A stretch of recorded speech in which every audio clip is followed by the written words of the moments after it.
আজ আমি আপনাদের নিয়ে যাব কলকাতার খুব কাছেই অবস্থিত পানিহাটিতে।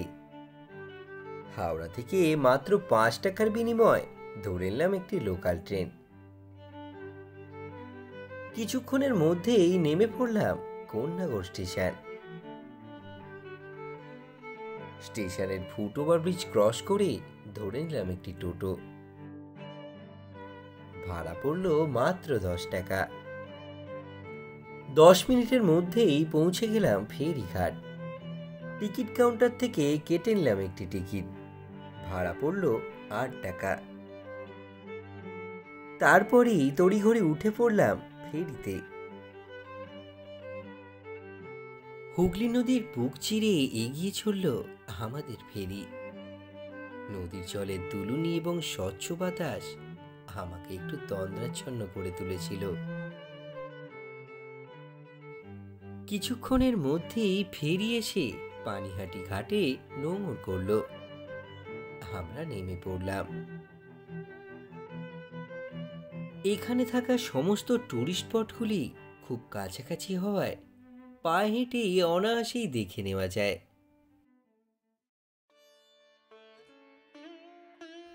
প্রথমেই পড়বে গড় ভবানী ঘাট। দেগঙ্গার মহারাজা চন্দ্রকেতু এটি নির্মাণ করেছিলেন। প্রায় 13 শতাব্দীর শেষের দিকে মহারাজা একটি গড় প্রতিষ্ঠা করেছিলেন এবং দুর্গের মধ্যে একটি ভবানী দেবীর মূর্তি রেখেছিলেন। সেই মূর্তির নামানুসারেই এই ঘাটের নামকরণ করেছিলেন গড় ভবানী ঘাট। মূলত ব্যবসা বাণিজ্যের জন্য এটি নির্মাণ করা হয়েছিল। তুর্কি আক্রমণের ফলে এই ঘাট সম্পূর্ণরূপে ধ্বংস হয়ে গিয়েছিল।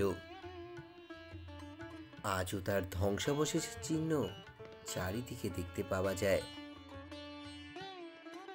কালের বিবর্তন এবং রক্ষণাবেক্ষণের অভাবে হয়তো আর কিছুদিনের মধ্যেই মুছে যাবে রাজা চন্দ্রকেতুর তৈরি এই গড় ভবানী ঘাটটি। গড় ভবানী ঘাট থেকে মাত্র 5 মিনিট হেঁটে গেলেই হুগলি নদীর ধারেই পড়বে ত্রাণনাথ বাবুর কালী মন্দিরটি। 19 শতকের শেষের দিকে পানিহাটির ধনী ও প্রভাবশালী ব্যক্তি ছিলেন ত্রাণনাথ বন্দ্যোপাধ্যায়।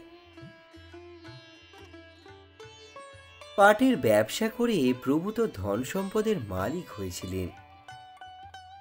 তারপর তিনি মায়ের মন্দির তৈরি করেছিলেন। মন্দিরটি দক্ষিণমুখী, পাশেই বয়ে চলেছে গঙ্গা। একতলা দালানের উপর পঞ্চরত্ন শৈলীতে মন্দিরটি নির্মিত। প্রশস্ত বাঁধানো অঙ্গন থেকে চওড়া টানা সিঁড়ি ধাপে ধাপে উঠে গেছে মন্দিরে। খিলান দিয়ে প্রবেশ করলে প্রথমে অলিন্দ এবং পরে প্রশস্ত গর্ভগৃহে কাঠের সিংহাসনে মায়ের কোষ্ঠী পাথরের মূর্তি বিরাজমান। মায়ের মন্দিরের বাঁ দিকে একই ভিতের উপর পরপর 3টি 8চালা শিব মন্দির রয়েছে। দুটি শিবলিঙ্গ কোষ্ঠী পাথরের হলেও আরেকটি শিবলিঙ্গের গৌরীপট্টটি শ্বেত পাথরের, কিন্তু লিঙ্গটি কোষ্ঠী পাথরের তৈরি।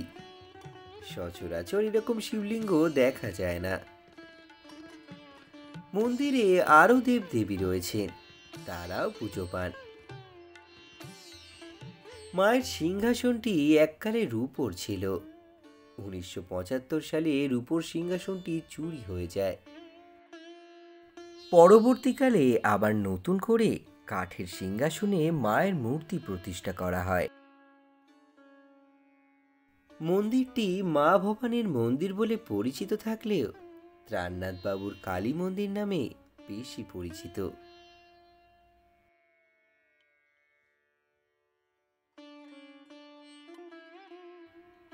ত্রাণনাথ বাবুর কালী মন্দিরকে পিছনে ফেলে আর একটু এগোলেই পড়বে 12 শিব মন্দির। প্রায় 200 বছরেরও বেশি পুরনো এই মন্দিরগুলি বাংলা বর্ষের প্রায় 1213 বঙ্গাব্দে শ্রী নবীনচন্দ্র দত্তের দ্বারা নির্মিত হয়েছিল। আজও শিবরাত্রিতে এই মন্দিরে পুজো হয়ে থাকে। এই 12 শিব মন্দিরে ঠিক সামনেই পড়বে 12 শিব মন্দির ঘাটটি, যেটি নির্মাণ করেছিলেন শ্রী হরিশ্চন্দ্র দত্ত। এই ঘাটটি নির্মাণের পিছনে একটি বেদনাদায়ক গল্প লুকিয়ে আছে। একদিন হরিশ্চন্দ্র তর্পণ করতে গিয়েছিল গঙ্গার ঘাটে। সেখানে গিয়ে দেখেছিল একজন প্রেগনেন্ট মহিলা ঘাট থেকে জল তুলতে গিয়ে পড়ে যায়। পরবর্তীতে তিনি মারাও গিয়েছিলেন। তখন হরিশ্চন্দ্র ঠিক করেন যে এখানে একটা ইটের তৈরি ঘাট বানানোর দরকার আছে,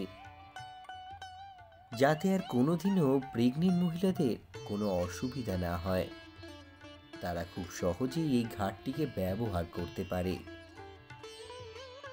বলা মাত্রই তিনি 12 শিব মন্দির ঘাটটি নির্মাণ করে ফেলেন এবং এটিকে এমনভাবে নির্মাণ করেছিলেন যে জলের মধ্যে থাকলেও এই ঘাটে কোনোদিনও পা পিছলে যাবে না। কালের বিবর্তন ঘটলেও আজও অক্ষত অবস্থায় রয়েছে এই 12 শিব মন্দির ঘাটটি। এই 12 শিব মন্দির ঘাটটির জৌলুস দেখলে আপনার মন ভরে যাবে। সূর্যাস্তের সময় এই ঘাটটির সৌন্দর্য আরো দ্বিগুণ রূপে বেড়ে যায়।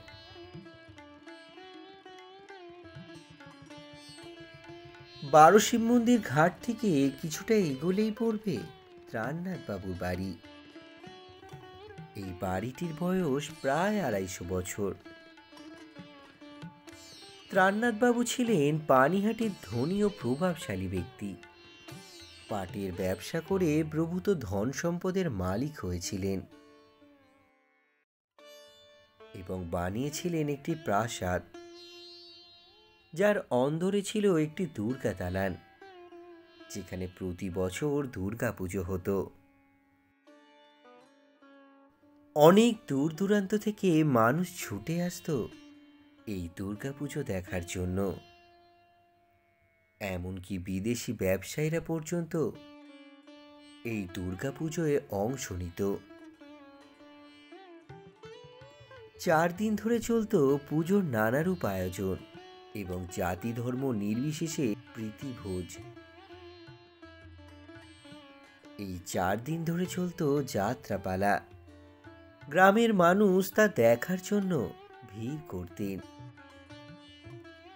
কালের বিবর্তন এবং রক্ষণাবেক্ষণের অভাবে আজ এই বাড়ির অস্তিত্ব ক্রমশ মুছে যাচ্ছে। আজ আর হয় না পুজো, বাজে না কাঁসর ঘণ্টা। দলে দলে গ্রামের লোক আর আসে না। কঙ্কালসার চেহারা নিয়ে আজও দাঁড়িয়ে আছে এই ব্যানার্জি বাড়ি। প্রতিদিনের মতো আজও সূর্য অস্ত গেছে। শুধু পড়ে আছে জরাজীর্ণ স্মৃতিগুচ্ছ।